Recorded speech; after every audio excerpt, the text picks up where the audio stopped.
Couvidôme, Bernard Pignon. Heureusement que c'est pas François. Ce soir, Couvin. Directement, on va dans la loge poser les affaires. Direction de la loge, on tombe sur des pancartes intéressantes. Vestiaire arbitre. Un mec qui va se tirer une balle. Grosse ambiance. Hop, c'est parti. Direction le check son. Et j'ai reçu des super t-shirts. Alors, pas belle la vie. Monsieur Cartelli, vous venez avec moi? C'est mon manager. Il veut pas apparaître dans la vidéo. Donc ce soir, on joue au Couvidôme. En fait, c'est un hall de sport, quoi. Là, on est dans une partie. Hop là. Waouh, c'est clair fort. Yeah, bonsoir, Couvin. Ah waouh, la lumière, elle est violente, hein. Je vais bronzer, moi, ce soir. Ok, acoustique de salle de sport. Bonsoir.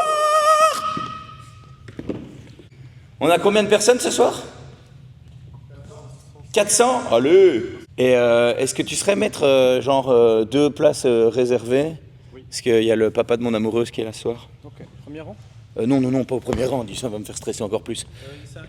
Georges-Louis Boucher qui comprend pas à quoi ça sert une ministre de la Culture. Essayez juste déjà d'investir dans la culture. Ici, on doit jouer. Le public va être sur des chaises de jardin.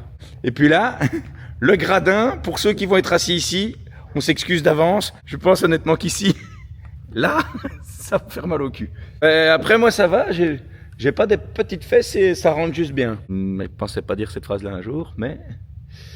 Voilà. Tan-ta-da-dam. Ça fait vraiment ambiance comédie club, la petite scène. Ce soir, c'est intime à 400. Ça va être finalement un peu l'inverse de ma date de Clermont-Ferrand. Clermont-Ferrand, j'avais une énorme scène et pas beaucoup de gens. Et ce soir, il y a beaucoup de gens et une toute petite scène. Il essaye toujours de se tirer une balle. De retour à la loge. La loge qui en soi, en fait, est un vestiaire.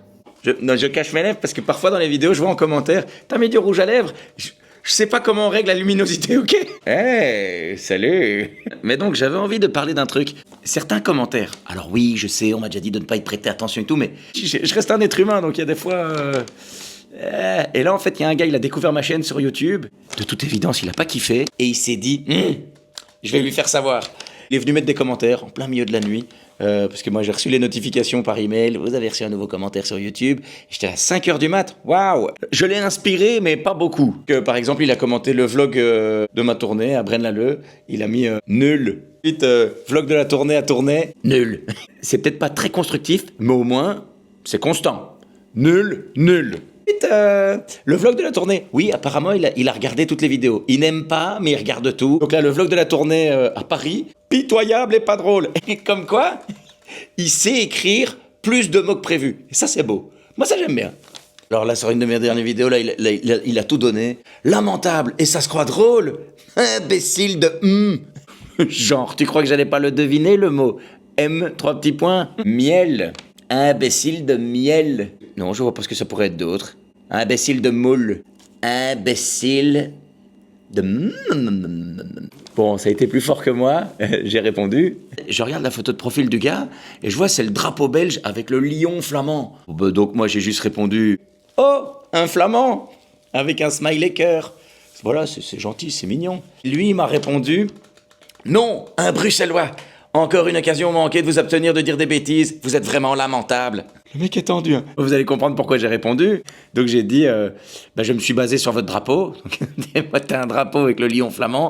Je me dis pas, oh, un bruxellois. Moi, honnêtement, mais ça me dérange pas d'être lamentable aux yeux d'un boulet qui n'a rien d'autre à faire de sa vie que de venir m'insulter à 6h du matin. Et PS, c'est surtout pour ça que je lui ai répondu, merci pour tes commentaires, ça augmente la visibilité. Et je lui ai mis un petit cœur à la fin. C'est con, j'aurais pas dû lui répondre parce que depuis, il ne commande plus. Oui, du coup, ça diminue la visibilité. Pas de bol! Oh, je devrais lui envoyer un t-shirt, ça va le calmer. Oula, mais attends, je vais bientôt monter sur scène. Je vais me changer. C'est parti. Ce soir, j'étais à Couvin! Ah là là! Quelle ambiance! Couvin! J'ai kiffé. Merci du fond du cœur, vous étiez trop bien. Ouais, je suis ému. On va aller boire... Peu importe, buvez ce qui vous fait du bien. Ça c'est beau. Ça c'est génial. On est au bar après le spectacle, tarif septacle. Ça c'est beau. Je dirais, avant d'écrire les affiches, faut pas boire. Hein. Et bon j'ai la gueule d'une petite nuit, mais j'ai le cœur heureux. Couvain, bijou. Et comme je l'ai raconté hier sur scène, c'est la première fois de ma vie que ça m'arrive.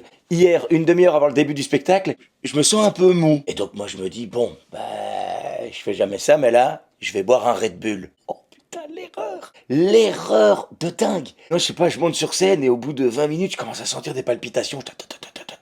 Je pense que ça s'est pas vu, mais vraiment, moi, dans ma tête, j'étais en train de me dire, ça y est, je vais m'effondrer devant tout le monde. Je vais terminer dans la rubrique fait divers de la Gazette. J'imaginais déjà un mec mettre en commentaire sous le fait divers. Nul! C'est nul! Mauvais malaise! On s'en fout! Parce qu'en fait, ça c'est vraiment un truc que je me suis toujours demandé, c'est que tu ne fasses pas rire quelqu'un, ça arrive, c'est pas grave. Et que la personne s'énerve parce qu'elle a pas rigolé, ça c'est bizarre, ça. C'est quoi ce connard? Il était censé me faire rire! Il m'a pas fait rire! Hein? Mais calme-toi, c'est pas grave. Je suis calme! Et erreur, ne jamais dire à quelqu'un de nerveux de se calmer. Voilà, c'est pas grave, c'est subjectif l'humour. Et j'ai de la chance parce que majoritairement je reçois que des commentaires trop cool, des super messages, des merveilleux encouragements. Donc pour tout ça, merci. Merci du fond du cœur. Sinon pour la suite, prochaine étape, Paris! Le 1er mars. Ensuite, le 13 mars, je serai à Bruxelles. Ça, c'est complet. Puis je vais à Anse. Et je voudrais dire un truc, parce qu'on m'a déjà posé la question. Ouais, mais on a été sur le site du centre culturel de Anse. On voit pas ta date. Et en fait, c'est pas le centre culturel qui organise mon spectacle. C'est un producteur externe qui a loué la salle. Et par conséquent, je n'apparais pas sur le site internet du centre culturel. Oui, personnellement, je trouve ça un peu con. Parce que c'est pas toi qui organise dans ton lieu cet événement-là qu'il ne faut pas le mettre. Parce que juste d'un point de vue visibilité, ça montre qu'il y a tout le temps des trucs chez vous. Mais bon, tu sens que t'es tombé sur des gens qui se disent « Quoi, il va falloir faire une mise à jour du site alors ?» non hein. Donc si vous voulez connaître les prochaines dates de mon spectacle, tout est centralisé sur mon site www.lavieestunefête.be/pe. Bon, il y a du soleil, je vais aller me balader. Alors, elle est pas belle la vie?